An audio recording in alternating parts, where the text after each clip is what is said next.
Ça fait trop longtemps qu'on s'est pas vu, faut que je te raconte un truc. Ah ouais, tu me racontais quoi? Ouais, bah en gros, du coup, ça fait quelques semaines que je parle avec un mec sur Snap. Et là, il y a 2-3 jours, il m'a demandé d'envoyer une photo de moi un peu, tu vois ce que je veux dire. Ok. Ouais. Et du coup, c'est chaud, tu vois. Enfin, Du coup, t'as fait quoi? bah moi, je me sens pas trop prête à faire ça, donc je lui ai dit, bah pour l'instant, je te fais pas assez confiance, on sait pas ce que tu peux en faire. Du coup, je lui ai dit non. Tu m'étonnes.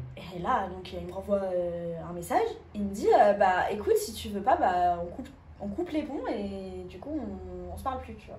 Ah ouais. Moi, j'ai réfléchi, je me suis rendue, enfin, je sais pas, je me suis dit, bon, peut-être qu'au final, ça vaut le coup, je savais pas trop quoi faire, tu vois. Donc je lui ai envoyé. Ah. Ouais. Et là, je regrette un peu parce que du coup, il a screené. Oh. Et je sais pas trop ce qu'il va en faire. Pour l'instant, ça n'a pas encore fuité, mais je suis en panique et je sais pas quoi faire. Oh mon dieu, ma pauvre.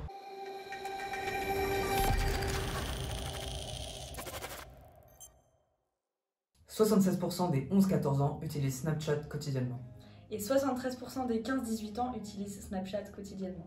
Il n'existe pas vraiment de moyen de sécuriser Snapchat, à part signaler un snap. Alors que sur l'application TikTok, il y a un contrôle parental qui est disponible, que ce soit pour les parents ou pour les enfants. Aujourd'hui, un grand nombre de jeunes cèdent au chantage affectif qu'il peut y avoir sur Snapchat, ou alors envoient des photos compromettantes qui fuitent par la suite. Comment cadrer tout ça ? À 12 ans, près d'un enfant sur 3 a déjà été exposé à de la pornographie, ce qui participe à la perception d'une image faussée de la sexualité et de ce qu'est une relation sexuelle. Tout ça pousse les préados et les ados à considérer cette sexualité comme une norme et à considérer les corps comme des objets.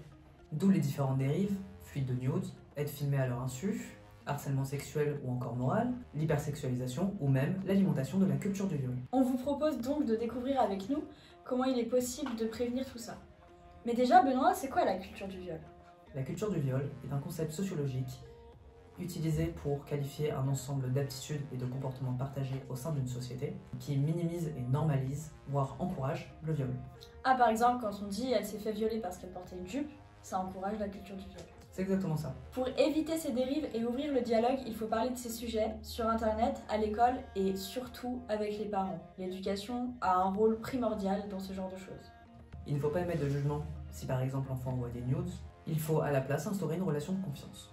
Après avoir instauré cette relation, on peut alors parler de la sécurité avec l'enfant lui-même. Du coup, on va pouvoir parler avec lui des réseaux sociaux et éviter le cybersexisme ou encore le harcèlement sexuel ou moral. S'il comprend que c'est pour sa sécurité et que les conversations ne sont pas divulguées aux parents, il n'y a pas de raison pour qu'il ne souhaite pas installer une application de contrôle. Il existe plusieurs formes de prévention. Les applications de contrôle parental, comme par exemple FamilySafe, qui permet de filtrer le contenu web, qui détecte le contenu non approprié et bloque certaines applications. Comme mentionné précédemment, on a également TikTok qui permet un contrôle sur le réseau social en lui-même. On a deux fonctionnalités qui se démarquent. Le bien-être numérique, où là on peut contrôler combien de temps on va passer sur l'application. Mais surtout, la fonctionnalité première, c'est ce qu'ils appellent la connexion famille, qui permet de limiter le temps d'écran sur l'application, mais aussi limiter le contenu non adapté, et également gérer les paramètres de confidentialité. Sur cette fonctionnalité, on a deux choix. Soit on choisit le compte adolescent, soit on choisit le compte parent. Ça veut dire qu'il faut que le parent ait un compte TikTok pour pouvoir paramétrer, ce qui est hyper important pour pouvoir contrôler ce qui se passe sur l'application. Et par exemple sur Instagram ? Sur Instagram, il existe la fonctionnalité surveillance qui permet à l'adolescent d'autoriser un compte à le surveiller. La surveillance est automatiquement enlevée à partir du moment où l'enfant a 18 ans et le parent peut du coup avoir des fonctionnalités pour restreindre le compte et protéger le compte. Comme par exemple, on peut voir le temps passé sur Instagram, voir les notifications de l'adolescent, qui s'est abonné à lui, voir si c'est des personnes de confiance. On peut également voir les comptes auxquels l'adolescent est abonné. Cependant, il y a des restrictions qui permettent de sauvegarder l'intimité de l'enfant. Par exemple, on ne peut pas voir l'historique de recherche, ni son activité de messagerie, ce qui est hyper important pour eux pour pouvoir garder un jardin secret. Et l'adolescent a toujours accès à la modification du mot de passe ou la suppression du compte. Il a libre droit de modifier son mot de passe pour pouvoir accéder à son compte. Donc l'avantage avec justement Instagram, c'est que ça permet aux parents de pouvoir surveiller Oui. l'enfant tout en laissant une part d'intimité Exactement. justement à celui-ci. Pour revenir sur le cas de Snapchat, on n'a pas du tout accès à ces fonctionnalités-là. Comme évoqué précédemment, et je vous mets un screen d'écran ici, on a juste la possibilité de signaler un snap. Donc si l'enfant n'a pas le réflexe de signaler le snap, c'est mort. L'application n'est pas assez sécurisée pour les 11-14 et même pour les 11-18. On peut également signaler un compte, mais cela reste très restreint par rapport aux autres applications.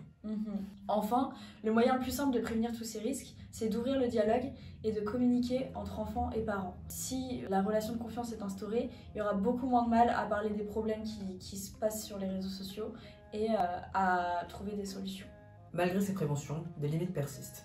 Par exemple, sur Snapchat, des applications de screen discrets sont disponibles et utilisables pour tous les utilisateurs. Donc comme son nom l'indique, l'application nous permet de prendre un screen, un snap envoyé, sans que cet utilisateur soit conscient qu'il a été screené. Il y a également le problème de limite d'âge, où les préados s'inscrivent de plus en plus tôt, donc avant 13 ans, sur les différents réseaux sociaux. Et il n'y a absolument aucun moyen de vérification d'âge, à part justement cliquer sur un bouton. Et enfin, la plus grosse limite sur les réseaux sociaux est la reproduction des tendances. Par exemple, sur l'application TikTok, pour buzzer, il faut reproduire des vidéos. Les tendances sont potentiellement à caractère sexuel. Les plus jeunes n'en ont pas forcément conscience et les reproduisent, ce qui contribue à leur hypersexualisation. Pour conclure, il existe plusieurs formes de prévention pour limiter l'hypersexualisation sur les réseaux sociaux. Cependant, les limites restent encore assez conséquentes. Malheureusement, l'éducation n'est pas encore assez mise en avant et ce sujet reste encore un sujet assez tabou, ce qui contribue à perpétuer cette hypersexualisation des plus jeunes sur les réseaux sociaux. Donc on aimerait vraiment ouvrir le débat et ouvrir la parole sur ce sujet, dans les écoles notamment, et chez les familles. Par ailleurs, la société tend à évoluer vers la protection des mineurs sur Internet, et désormais il y a des brigades anti-cybercriminalité. Mais ce n'est pas encore suffisant pour parer à toutes ces limites. Si ce sujet vous a intéressé et que vous trouvez que c'est important d'ouvrir le débat, n'hésitez pas à vous abonner à la chaîne et à partager la vidéo. Si vous avez des questions, n'hésitez pas à nous écrire dans les commentaires, et vous pouvez également regarder toutes nos vidéos sur la chaîne d'Effet Sexe. Ciao! Bye!